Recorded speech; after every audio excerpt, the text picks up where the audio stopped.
chamo Adilson Odair Citelli, nasci no dia 19 de abril de 1948, em uma pequena cidade do interior do estado de São Paulo, distante mais ou menos uns 600 quilômetros da capital.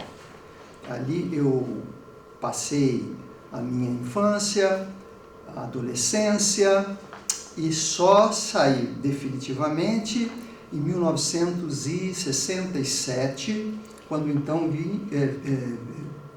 fiz o exame vestibular aqui em São Paulo, junto à Faculdade de Filosofia, Letras e Ciências Humanas, e aí definitivamente, como diriam os espanhóis, quedei-me aqui, né?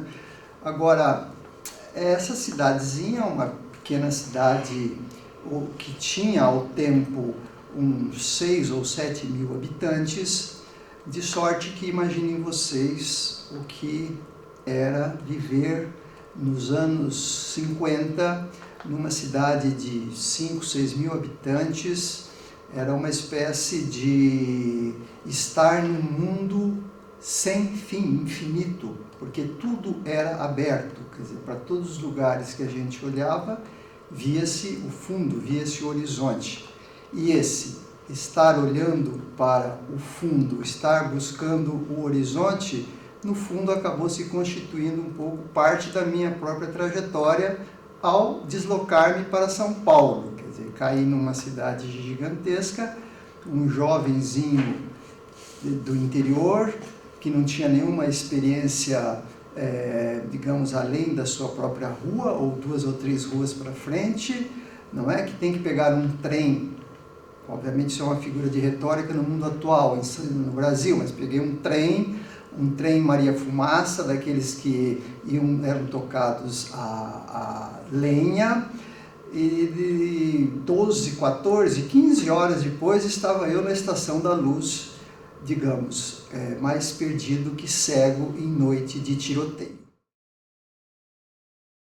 Eu tive talvez, assim, uma certa felicidade de ter vivido em um círculo de relações sociais que também incluía a escola, né? A escola de ensino hoje chamada fundamental e médio, mas naquele tempo chamado de o ginásio ou o colégio, de pessoas que também tinham inquietações, como eu tinha inquietações.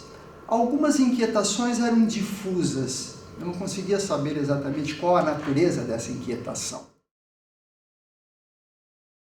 5 ou 6 viemos no mesmo trem para fazer vestibular em São Paulo em escolas diferentes, não é? Alguns queriam fazer direito, outros queriam fazer filosofia, mas enfim, isto mostrava um certo clima, uma certa inquietação. Esta inquietação, ela era também uma inquietação de natureza política. Nós estamos falando de uns anos bastante complexos na vida brasileira, isto é, alguma coisa entre 1958, 59 até o golpe militar de 1964. Quer dizer, um período muito efervescente, e que mesmo as pessoas mais jovens que tinham alguma preocupação de natureza social ou política, necessariamente acabavam, digamos, convivendo neste quadro, não é? E eu, por uma série de razões, acabei tendo relações com pessoas que estavam já fora daquela pequena cidade, alguns já estavam em São Paulo e que já tinham uma formação, inclusive militante, partidária de esquerda, etc., com quem nós podíamos dialogar. Passado esse primeiro impacto, a minha vida mudou violentamente, para melhor, eu acho, né? Podia mudar para pior também. Acho que mudou para melhor. Eu fui, aos poucos, dominando essa discursividade, digamos, entendendo um pouco melhor o que é que as pessoas estavam falando e me localizando um pouco melhor, não é? E, portanto, aquelas minhas indagações iniciais, elas só se aprofundaram ali. Era um mundo que eu estava descobrindo, no meu caso, decisivo, fundamental, porque significava um rearranjo de padrões éticos, morais, de padrões políticos, de seriedade com relação a determinadas questões de natureza conceitual, envolvimentos sociais de uma maneira mais profunda, articulada. Então aquilo era um caldeirão fervilhante de propostas e de mundos que se abriam. Eu acho que talvez a imagem mais que me ocorre no momento é exatamente essa, de um grande livro que você ia abrindo e as páginas, elas produziam sentidos provocadores, interessantes e tudo isso. É um livro que eu acho que não fechei mais e que foi aberto ali no final de 1967, de modo que a experiência foi, eu diria, visceral. A minha relação com a Universidade de São Paulo é uma relação extremamente afetuosa. Quer dizer, a instituição me abriga, eu consigo fazer a minha formação aqui eu me organizo, construo uma vida em torno da Universidade de São Paulo. Portanto, eu parto dessa premissa, que a minha relação com a USP é uma relação de não só de afeto, de carinho, mas eu me sinto sempre um pouco devedor, porque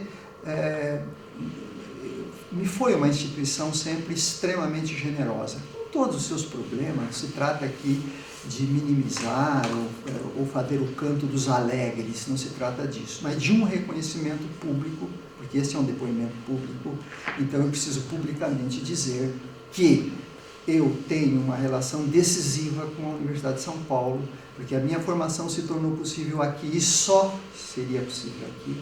E aqui eu tive as oportunidades todas para fazer o meu mestrado, fazer meu doutorado. Aqui eu pude fazer a minha livre docência, me fiz professor titular, virei professor através de concurso público, pude, enfim, expandir o meu universo de pesquisa, de contatos nacionais, internacionais e assim por diante. Isto se deve a esta instituição pública.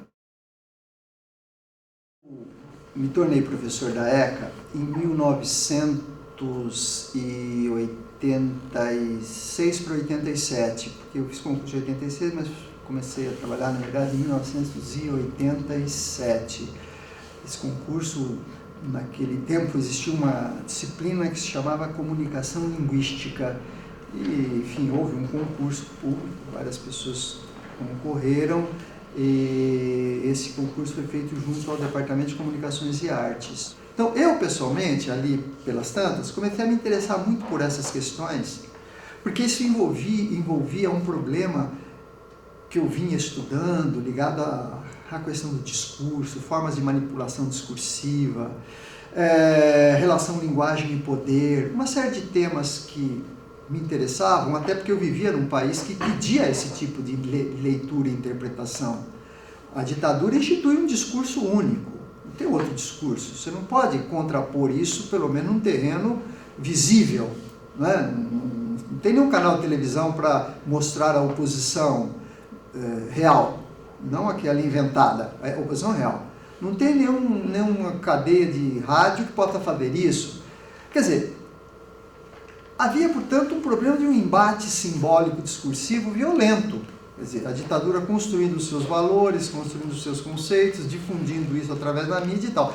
Então, comecei a me preocupar muito com esses temas, com esses assuntos, o que me levou depois, alguns anos depois, até escrever um livro que chama Linguagem e Persuasão. Passei a ministrar essa aula, chamava-se Comunicação Linguística, uma aula que era dada no CCA, Departamento de Comunicações e Artes, durante 3 anos, havia 3 semestres do curso.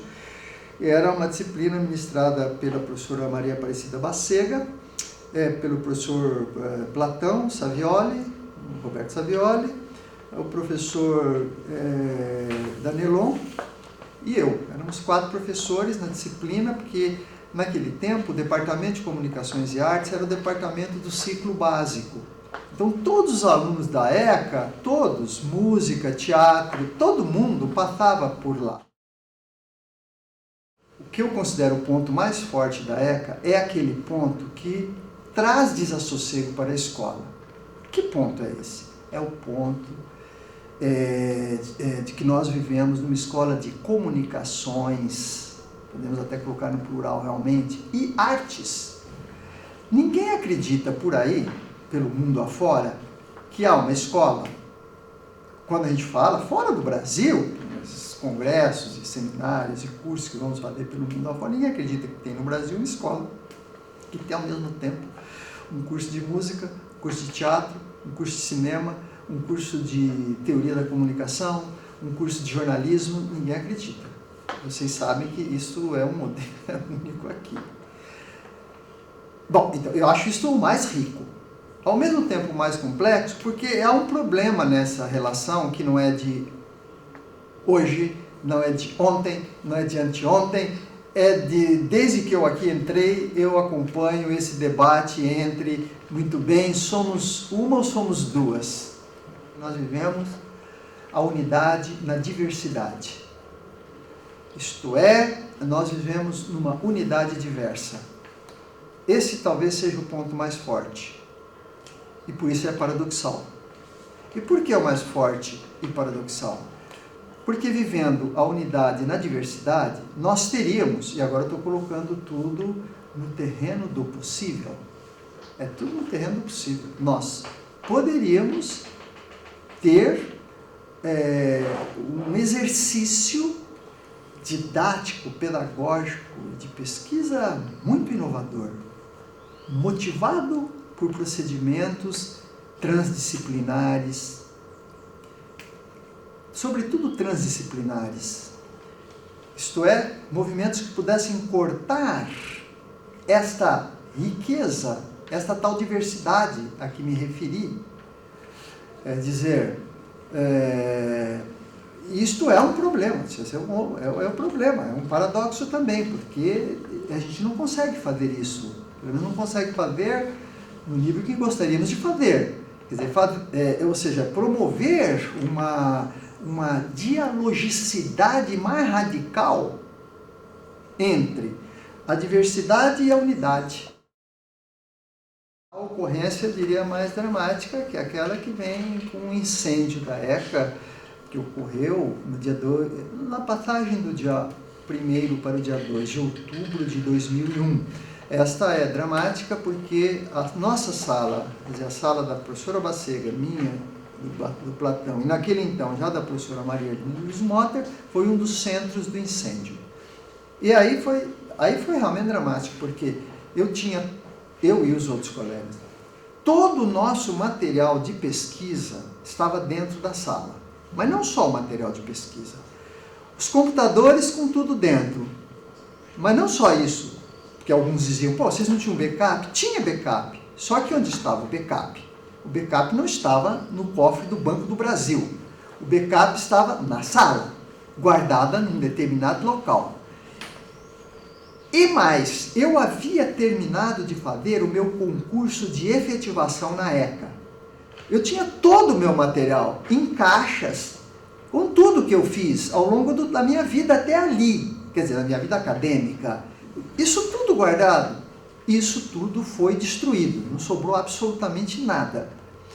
Eu e os outros, todos nós ficamos, é claro, super abalados com aquilo, mas eu ainda com a ECA meio assim, quando aquele negócio terrível, uns 3 ou 4 dias depois, eu falei para um bombeiro que eu precisava entrar, né? Eu queria entrar para ver o que estava acontecendo. Eu sei que houve uma série de negociações e me permitiram que eu entrasse. Eu fui à minha sala, a essa nossa sala, onde imaginei, porque eu não sabia o que tinha lá dentro. Aquilo era um monte de ferros retorcidos, aqueles armários e tal, tudo destruído, era uma cena lamentável.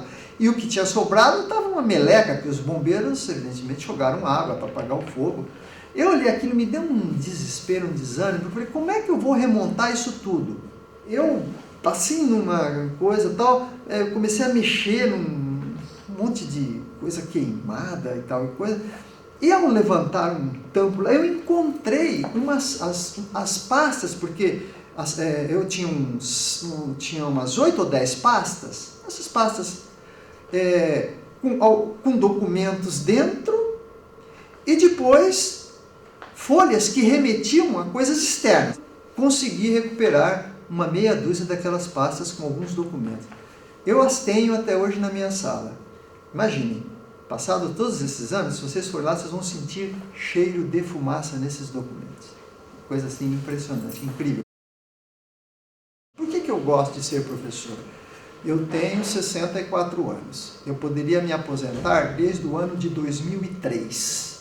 Isto é, eu estou há 8, sei lá, quase 10 anos além do que eu poderia ter me aposentado, né? Colocado pijama, né? Continuar lendo os meus romances, meu Balzac, meu Stendhal, os romancistas que eu adoro, né? Ler os meus poetas, Baudelaire, enfim, eu poderia estar fazendo uma coisa desse tipo que muito me agrada. Porém, eu acho que eu ficaria muito, pelo menos, assim, muito desconfortável. Qual a razão central?